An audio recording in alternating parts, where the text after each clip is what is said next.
150वें वर्ष में जब हम वंदे मातरम याद कर रहे हैं, बंकिम चंद्र चट्टोपाध्याय जी को हम याद कर रहे हैं कि उन्होंने इतना महान गीत हमें दिया है।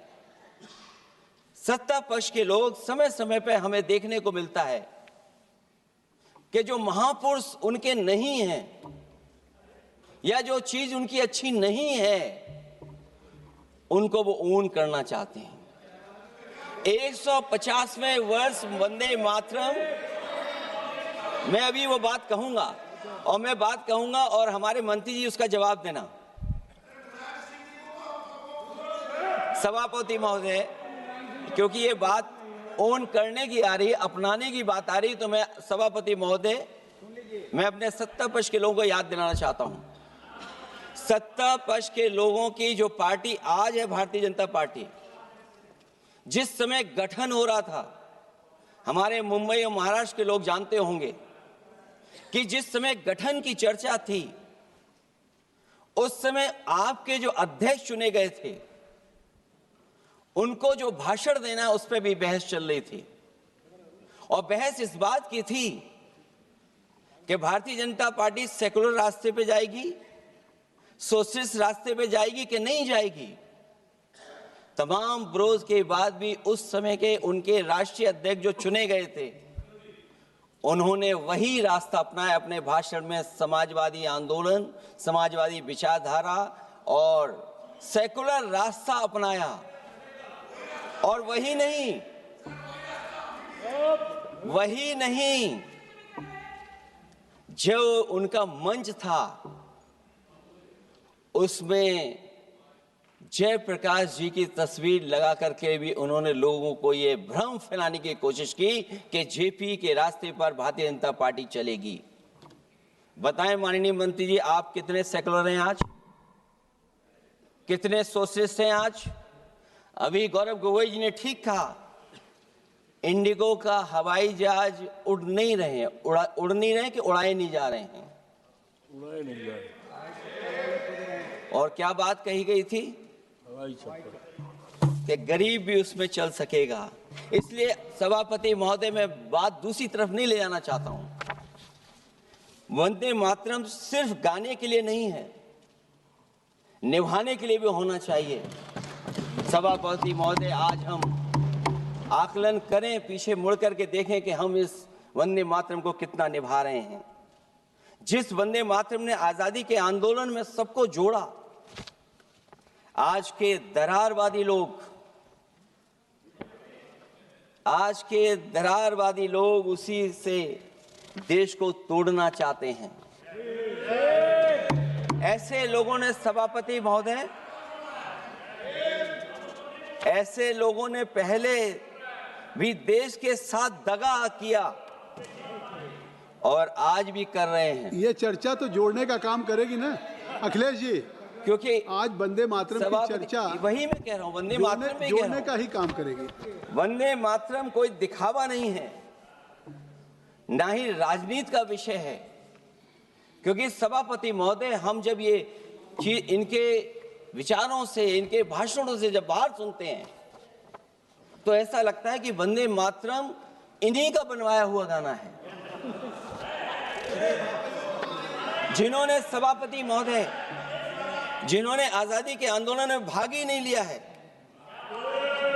वो वंदे मातरम का महत्व क्या जानेंगे। सच तो ये है कि सरफरोश लोग वंदे मातरम दिल से बोलते थे। उन आजादी के दीवानों के खिलाफ कुछ लोग अंग्रेजों के लिए जासूसी और मुखबिरी का भी काम करते थे। दरअसल ये राष्ट्रवादी नहीं बल्कि राष्ट्र विवादी लोग हैं। जहां विवाद करना हो, कभी अंग्रेज विवाद कर करके, डिवाइड कर करके, डिवीजन कर करके राज किया करते थे।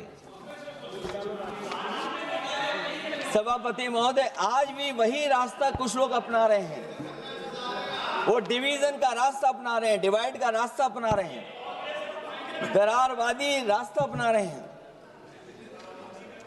इनका इतिहास खंगाला जाए कि इन्होंने आजादी के पहले और आजादी के बाद वंदे मातरम क्यों नहीं गाया? ये सभापति महोदय, आज जब हम वंदे मातरम पे इतनी चर्चा कर रहे हैं, जिस भाव से हम लोग यहाँ बैठे हैं, कम से कम ये भी खगाला जाए इतिहास में कि वंदे मातरम कुछ लोगों ने कब गाया। उन मुखबरों से ये सवाल पूछा जाए कि स्वतंत्रता के बाद भी उन्होंने अपना गीत क्यों बनाया? उनकी एक रंगी सोच ने तिरंगा क्यों नहीं फहराया?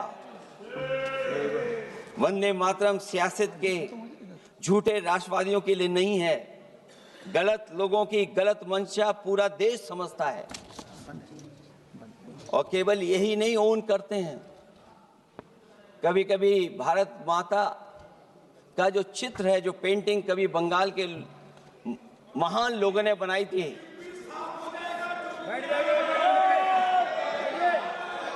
सभापति महोदय इनको देख लीजिए और फिर बैठ जाओ। सभापति महोदय, राजभर जी आप बैठिए, आपके नेता बोल रहे हैं। सभापति महोदय, वंदे मातरम का भाव ये भी था कि कम्युनल पॉलिटिक्स नहीं चलेगी और कम से कम हमारे उत्तर प्रदेश के साथियों ने कम्युनल पॉलिटिक्स को अंत किया है वहां पर जहां से कभी इन्होंने शुरू की थी। और सभापति महोदय, वंदे मातरम एक भाव के रूप में हमारे अंदर बसा है, चाहे उसके शब्द न याद हों, चाहे अर्थ न मालूम हो, चाहे पूरा याद न हो, उस सच्चे भारतीय के अंदर देश प्रेम की भावना जगाने के लिए इसके दो शब्द ही काफी हैं। जो सच में देश की एकता और अखंडता चाहते हैं, जो भाईचारे को बुनियाद मानते हैं, उनके लिए दो शब्द भी पर्याप्त हैं जो इस वंदे मातरम से हमें मिलते हैं।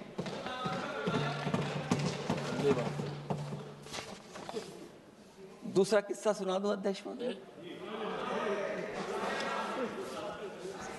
सभापति महोदय, इनका इतिहास खंगाल लीजिए, पूरा निकाल लीजिए। चुनावी सभाओं में कभी बाबा साहब भीमराव अंबेडकर जी की तस्वीर ये लोग नहीं लगाते थे। ये बात अगर सही हो तो बता दो। और ये तस्वीर कब लगाना शुरू किए? इनका एक सहयोगी साथी संगठन, जिस समय समाजवादी पार्टी और बहुजन समाज पार्टी ने मिलकर के इन्हें उत्तर प्रदेश में हरा दिया था, उसी दिन के बाद से बाबा साहब भीमराव अंबेडकर की प्रतिमा और तस्वीर लगाने लगे।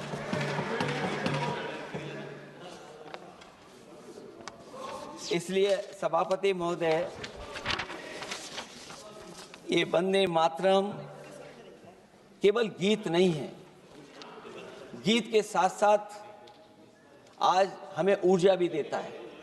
उस समय क्रांतिकारियों को ऊर्जा मिलती थी, एकजुटता का नारा था, हम साथ लेकर के चल रहे थे सबको, और देश के सभी लोगों ने जाति धर्म को भुला करके एक साथ मिलकर के वंदे मातरम के सहारे अंग्रेजों को भगाने का लगातार कोशिश की। और अंतोगत्ता परिणाम ये हुआ कि जब देश जागा, वंदे मातरम के साथ साथ जय हिंद का नारा, इंकलाब जिंदाबाद का नारा लगा करके अंग्रेजों को इस देश से भगाने का काम किया। आज सभापति महोदय, जब हम चर्चा कर रहे हैं, हम कैसा देश बनाना चाहते थे और किस दिशा में हम लोग देश को ले जा रहे हैं। सभापति महोदय, मुझे अच्छा लगा कि प्रधानमंत्री जी ने वो बात याद दिलाई कि अंग्रेजों के जमाने में अगर बच्चे भी वंदे मातरम गा देते थे तो उन्हें देशद्रोही के कानून से जेल भेज दिया जाता था। आज जब हम आजाद हो गए हैं तो आज देखिए उत्तर प्रदेश में क्या हो रहा है कि जो प्राइमरी स्कूल है वो बंद किए जा रहे हैं। 26,000 से ज्यादा स्कूल बंद हो गए। और जब बच्चों को पढ़ाने के लिए हम लोगों ने जिम्मेदारी उठाई, पीढ़ी के समाज के लोगों ने जागरूक होकर के पढ़ाने की कोशिश की, तो कभी अंग्रेजों ने मुकदमा लगाया था बच्चों पर देशद्रोह का। आजादी के बाद भारतीय जनता पार्टी की सरकार ने वहां पर मुकदमे उन पे लगाए जो पढ़ने गए और जो पढ़ाने गए।